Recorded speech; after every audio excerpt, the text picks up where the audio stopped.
What exactly is going on in this episode? Stay tuned to find out more.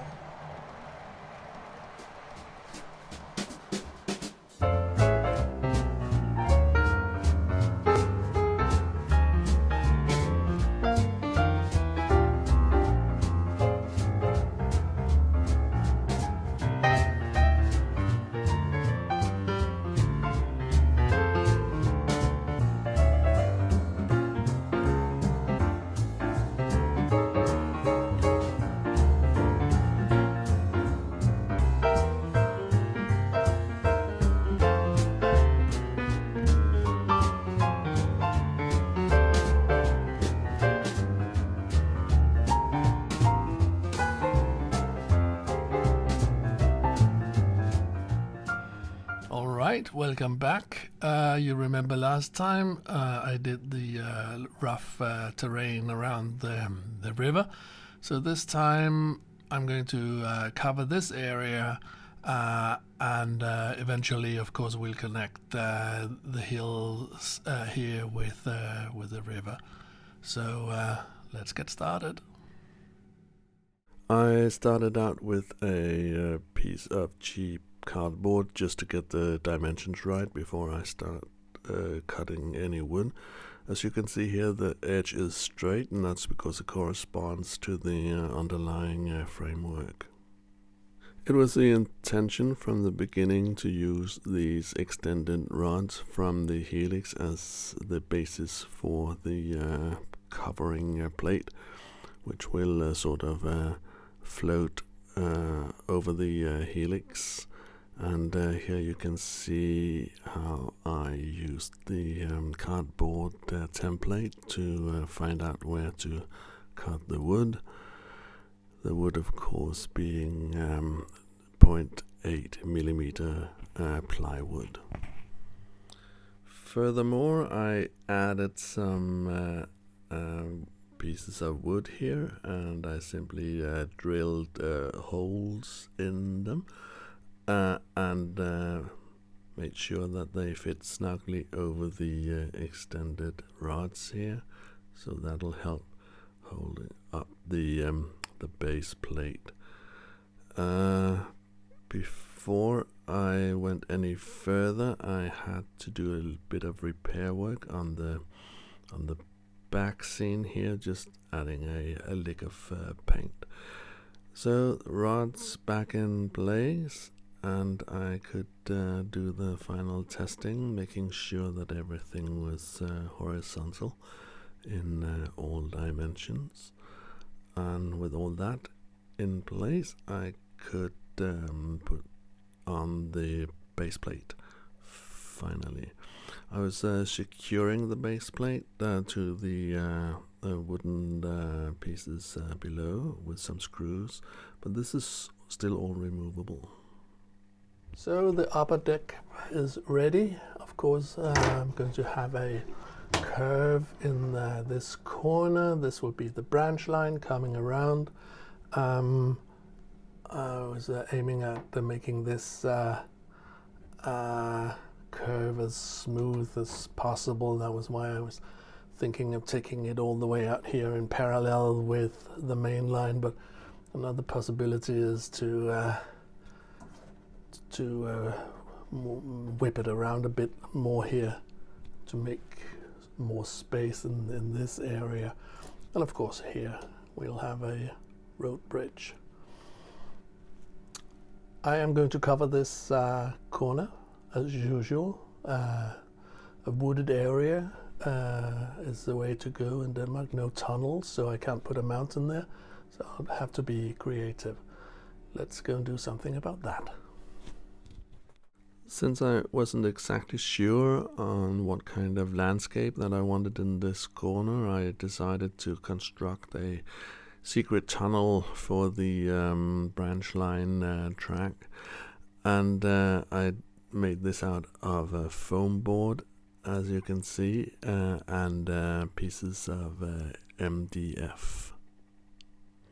So the reason for making this removable secret tunnel section was that That way I could experiment with different kinds of landscape on top of it without things falling down on the tracks below.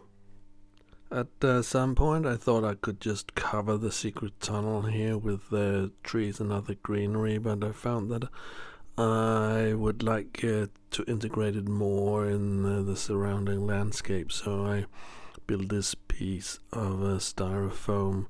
And since I like to experiment with new techniques, and I had some fiber cloth lying around from a house renovation project, I decided to try to glue that on. The basic idea was that the fiber cloth would make a good undercoat for this, which is ground cover made out of local soil from my garden. And the big advantage is, of course, apart from being cheap, it has the exact right color for the layout, since the layout has a sort of a local theme. The only thing is that you have to heat treat soil, right? There are all kinds of living things in there, but that can easily be done in the family oven. And after sifting it, you have this lovely ground cover, and the materials you sift out can be used as well, small twitches and branches and some lovely stones. And after that, it's just covering the styrofoam with it, and a lick of paint as well. And as you can see, it fits in snugly here. I made a top cover as well using the very same method, and here we are. Okay, ready for greening the new landscape. I like to experiment using natural materials, and as you can see this time I am making a tree out of oregano, or oregano if you prefer that. It's a quite common plant in these whereabouts. I think it's originally from the Mediterranean, but you can find it in almost any garden center that you visit. Plant it and make your own trees. Now the thing is that a tree, of course, is overall this sort of oval shape. The trick is not to arrange it as a bouquet, but rather try to mimic the shape of a tree. And you simply just put it together and secure the thing with a piece of tape like this. After that, it's time to add some leaves to the tree, starting out with a healthy cover of PVA glue. This material really sucks a lot of glue, which is good because it helps stabilize and preserve the natural material. Here the leaves are just colored sawdust. I'll show you in another video how that is made, but it means that all the material costs for this tree is perhaps, I don't know, 2 cents, something like that, really cheap. But that is actually what you need when you need to cover a whole corner of the layout like this.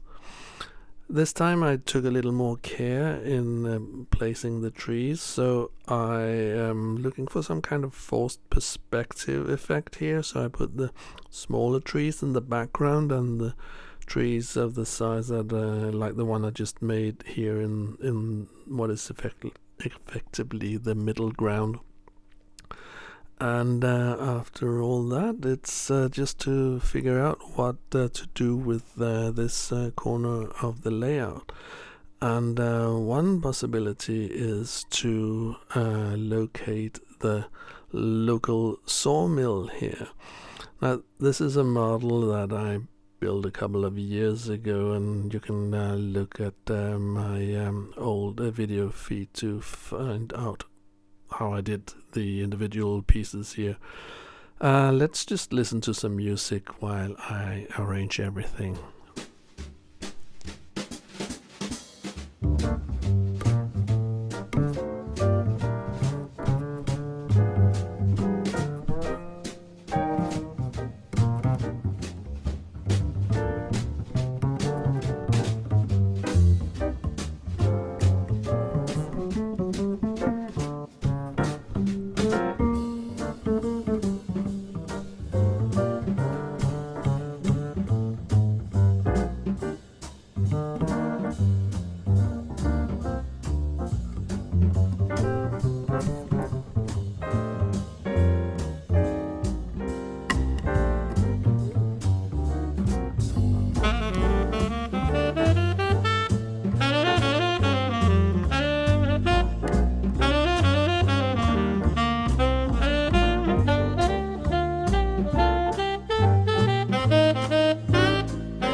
Okay, that's all we have time for today. Now, I don't know if the sawmill will be placed here permanently. Let me know in the comment section what you think. Also consider leaving a like and subscribe, help the channel grow. I think I'll just load the train here with the finished products from the sawmill and leave you with some running trains. See you next time. Bye bye.